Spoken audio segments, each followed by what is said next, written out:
So here we are again, episode 15 of Fletcher Fridays, and it's the month of integration where we're aiming to make your life as an OEM simpler, more secure and less stressful.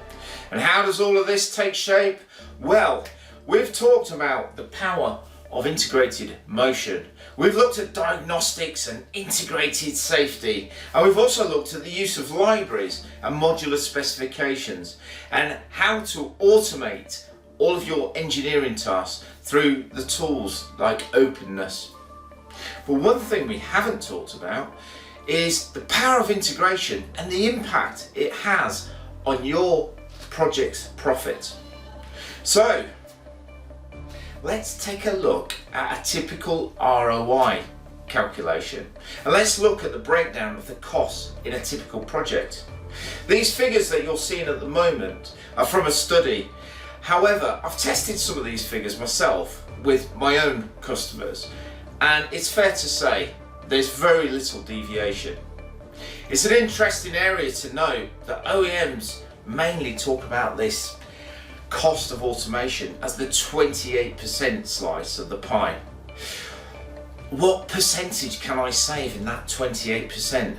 But the more progressive OEMs recognise the power of focusing in on the engineering and commissioning tranche of the pie. And it's these OEMs that tend to be the ones that are reporting higher EBITs in their company accounts. If I could save time in that 50% of the pie, then their profit would be far greater than those of the purchased parts of the slice of the pie. So investing time in an integrated approach will not only reduce those complexities of your machine design, it'll also enable you to adopt and deploy scalable standards which are going to help you impact that big slice of the pie. But it's not only that developing those standards, it will also help that C-suite control the way things are done. It's going to be those standards that help you as an engineer make your life simpler. And it's also from these standards that are going to give your customers that level of customization. You know, the ones that, well, we want that look and feel, which aren't always reported in that URS document. But inevitably, you're the ones that have to do it to get a sign off at your cost, impacting your profit.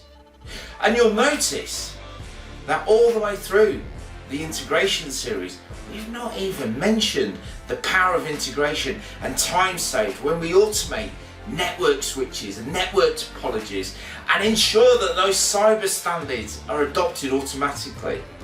So, in short, the month of integration is aimed to communicate a message to an OEM's way of doing things to make your life simpler, less stressful, and ultimately more profitable.